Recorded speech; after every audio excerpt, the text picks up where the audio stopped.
سوال وہیں کا وہیں کھڑا ہے، اور وہ کیا کہ OIC میں پہلے بھی کئی اجلاس ہوئے، ایسا ہی ہے، کئی جذباتی تقریریں ہوئی، باقاعدہ جذباتی تقریریں ہوئی، ایموشنل، لیکن نتیجہ کیا نکلا؟ کیا نتیجہ نکلا ان اجلاسوں کا، ان جذباتی تقریروں کا، ان الفاظ کا جو بہت جذباتی تھے، ایموشنل تھے؟ نتیجہ کیا نکلا؟ شرم کا مقام ہے کہ 57 اسلامی ریاستیں ہیں، ان کی 80 لاکھ کے قریب افواج، جدید ترین اسلحہ، ایٹمی ہتھیار، لیکن سب کے سب بیکار، فارغ۔ اسلامی ملکوں کے حکمران ستو پی کر سو رہے ہیں۔ ممالک اس ظلم کے آگے متحد نہیں ہیں، ضرورت عملی اقدامات کی ہے، اور کام صرف مذمتی بیانات سے چلایا جا رہا ہے، عملی اقدامات کی بجائے مذمتی بیانات سے کام چلایا جا رہا ہے۔ اسرائیل کے جرائم کی فہرست اتنی لمبی ہے کہ اس کا حساب لینے کے لیے شاید صدیاں چاہیے، اور انشاءاللہ وہ وقت آئے گا جب لاکھوں فلسطینیوں کو بے گھر کرنے والے ان درندوں کو چھپنے کی اس زمین پہ کوئی جگہ نہیں ملے گی۔ یاد رکھیے گا، انشاءاللہ وہ وقت آئے گا، یہ جو اپنی لاشیں نا، یاد رکھیے گا، ان کی اپنی لاشیں پرندے نوچیں گے، وہ دن آئیں گے۔ اور یہ سچ ہے کہ اس وقت فلسطین بے بسی کا منظر پیش کر رہا ہے۔ اسرائیل کے غزہ پر حملوں کو 2 ہفتے ہونے والے ہیں، وہاں عمارتیں ملبے کا ڈھیر بن رہی ہیں، سینکڑوں زخمی، لیکن اس سے بھی بڑا ظلم پتہ ہے کیا ہے؟ کہ عالمی طاقتوں کو یہ بلکتے سسکتے مظلوموں کی آواز سنائی نہیں دے رہی، اندھے ہو گئے، بہرے ہو گئے، نہ دیکھ رہے ہیں نہ سن رہے ہیں، ماؤں کی گودیں اجڑ رہی ہیں، بچے یتیم ہو رہے ہیں، اور فلسطینی یہ آس لگائے بیٹھے ہیں۔ اسرائیل حماس سے بھاری قیمت وصول کرنا چاہتا ہے، لیکن اسرائیل کو یہ معلوم نہیں ہے کہ وہ اس ظلم اور جبر کی قیمت کئی دہائیوں سے چکا رہے ہیں۔ اب تو اسرائیل کی قیمت چکانے کا وقت قریب آ رہا ہے، اب بھی سینکڑوں مسلمان کہ وہ اس ظلم اور جبر کی قیمت کئی دہائیوں سے چکا رہے ہیں۔ اب تو اسرائیل کی قیمت چکانے کا وقت قریب آ رہا ہے، اب بھی سینکڑوں مسلمان فلسطین کے عوام کے ساتھ اظہار یکجہتی کا اظہار کر رہے ہیں، اور وہ مسلم افراد سے مطالبہ کر رہے ہیں کہ ظلم کے خلاف اب آپ آواز بلند کریں، اب نہیں تو کب، اس ظلم کو روکیں، اب نہیں تو کب۔ یہ حق اور باطل کا مارک ہے جس میں کافروں کو جہنم میں پہنچانا ضروری ہے۔ سلطنت عثمانیہ کی بنیاد ڈالنے میں آپ کو پتہ ہے کہ ترکوں نے بہادری اور کہہ لیں کہ شجاعت کی وہ مثالیں رقم کی ہیں کہ جن کی مثال آج تک نہیں ملتی۔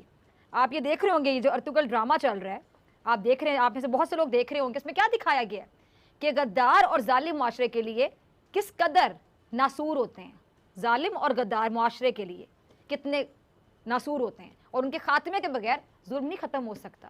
جب تک وہ ختم نہیں ہوں گے ظلم نہیں ختم ہوگا۔ ان غداروں اور ظالموں کا صفایا کرنے کے بعد، صفائے کے بعد ہی سلطنت عثمانیہ کا قیام عمل میں آ سکا، اور پھر مسلمانوں نے 3 بر اعظموں تک اپنی حاکمیت قائم کی، اور اب بھی اسی جوش اور ولولے کی ضرورت ہے، وہی جوش، وہی ولولہ۔ اور یہ مسلمان نوجوان جس کا آپ نے ابھی کلپ دیکھا، وہ بھی امت مسلمہ کو خواب غفلت سے بیدار کرنے کی اپنے انداز میں۔ اسرائیل کو شکست ہو سکتی ہے، کیوں نہیں ہو سکتی؟ ہو سکتی، صرف اس صورت میں جب پوری امت مسلمہ ایک ہو جائے، ایک وقت پھر اپنے دور کے صلاح الدین کی کو پکار رہا ہے باقاعدہ، جو فلسطین سے ظلمت کے بادلوں کو ختم کر کے اس ارض مقدس پر آزادی کا پرچم لہرا دے۔ لیکن ناظرین، سوال وہیں کا وہیں کھڑا ہے، اور وہ کیا کہ OIC میں پہلے بھی کئی اجلاس ہوئے، ایسا ہی ہے، کئی جذباتی تقریریں ہوئی، باقاعدہ جذباتی تقریریں ہوئی، ایموشنل، لیکن نتیجہ کیا نکلا؟ کیا نتیجہ نکلا ان اجلاسوں کا، ان جذباتی تقریروں کا، ان الفاظ کا جو بہت جذباتی تھے، ایموشنل تھے؟ نتیجہ کیا نکلا؟ وہی صفر، افسوس کے ساتھ کہہ رہی ہوں، وہی صفر، اور وہ بھی محض ایک اجلاس میں زبانی جمع خرچ کی۔ لیکن OIC میں شامل بعض ممبر ممالک کے کہہ لیں کہ اپنے ذاتی مفاد ہیں، اور جو بعض مسلم ممالک ہیں انہوں نے تو اسرائیل کو تسلیم کر لیا۔ اچھا، ایک تو وہ ظلم ہو رہا ہے نا، اور اسرائیل کو جنہوں نے تسلیم کر لیا، میرے مطابق وہ بھی ایک ظلم ہے۔ ایسے میں اور دوسری جانب بھارت بھی مسلمانوں کے، ایک طرف اسرائیل فلسطینیوں پر زمین تنگ کر رہا ہے، اور دوسری جانب بھارت بھی مسلمانوں کے دل زخمی کرنے کے ایجنڈے پہ چل رہا ہے۔ بھارتی ٹی وی چینل نے مسلمانوں کو اشتعال دلانے کی ایک ایسی کوشش کی ہے جسے مسلمانوں کے ایمان بلکہ جان ایمان پر حملہ کہا جائے تو غلط نہیں ہوگا۔ بھارتی انتہا پسند یہ جو سوچ ہے، بھارتی ٹی وی چینل کی طرف سے چلائی جانے والی توہین آمیز، اشتعال انگیز، نفرت انگیز ویڈیو کی حرمین شریفین کے ٹویٹر اکاؤنٹ سے بھی مذمت کی گئی۔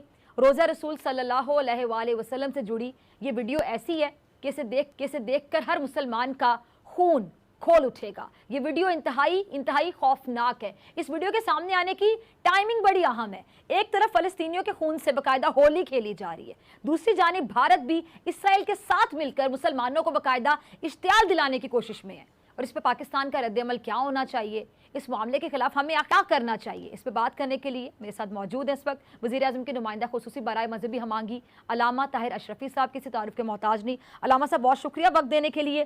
علامہ صاحب، ایک طرف اسرائیل کا فلسطین پر حملہ اور دوسری طرف بھارتی چینل کی گستاخانہ فوٹیج، کیا مسلمانوں کو اشتعال دلانے کی اس سازش کے پیچھے آپ کو کوئی بڑے مقاصد ان کے دکھائی دیتے ہیں؟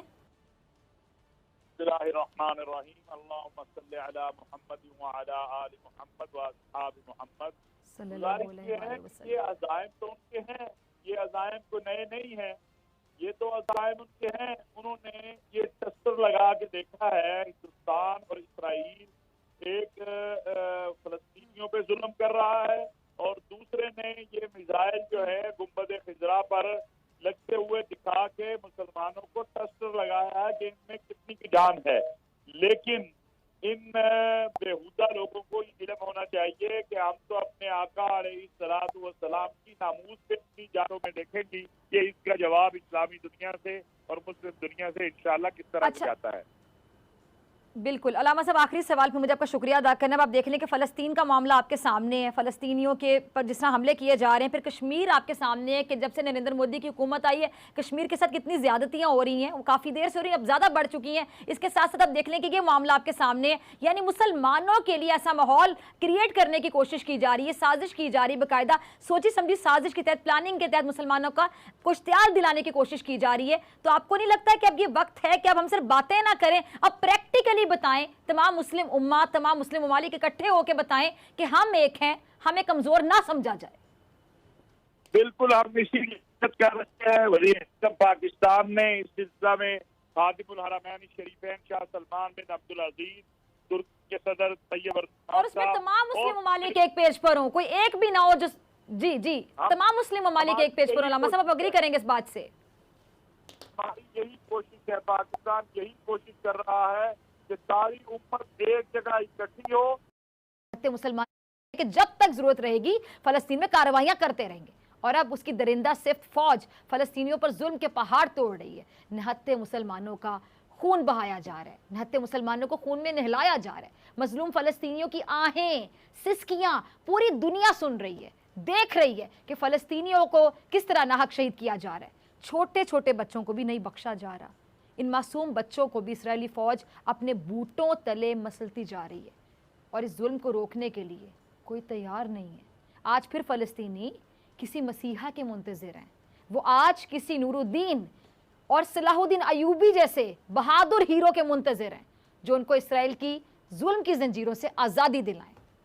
اچھا، صلاح الدین ایوبی انہوں نے کہا تھا کہ مجھے نہیں معلوم کہ اسلام تلوار سے پھیلا یا اخلاق سے، مگر میں اس بات کو بخوبی جانتا ہوں کہ اسلام کی حفاظت کے لیے تلوار کی ضرورت پڑتی ہے، اسلام کی حفاظت کے لیے تلوار کی ضرورت پڑتی ہے۔ اور آج بھی صورتحال آپ کے سامنے کچھ ایسی ہے، ایسی صورتحال ہے، فلسطینی بھائی مسلم ممالک کی طرف دیکھ رہے ہیں۔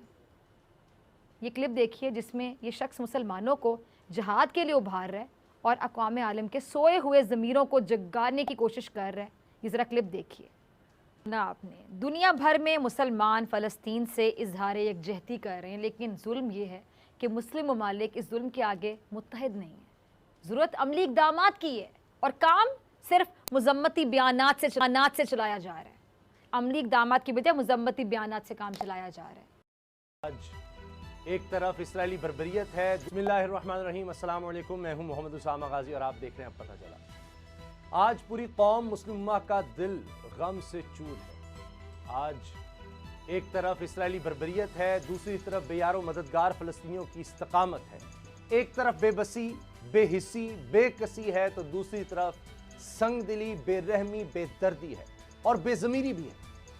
ڈوب مرنے کا مقام ہے 57 اسلامی ریاستیں، 57 اسلامی ریاستیں، ان کی 80 لاکھ کے قریب افواج، جدید ترین اسلحہ اور ایٹمی ہتھیار، لیکن سب کے سب بیکار اور فلسطینی ظلم کا شکار۔ اسرائیل کے غزہ پر حملوں کو 2 ہفتے ہونے کو آئے ہیں، عمارتیں ملبے کا ڈھیر بن رہی ہیں، سینکڑوں زخمی، سینکڑوں شہادتیں ہیں، فلسطینی بچوں کی ویڈیوز دیکھی ہیں آپ نے، دل دہلا رہی ہیں، ان کی اشک بار آنکھیں زاروں قطار روتی ہوئی التجائیں کلیجہ چیر رہی ہیں، لیکن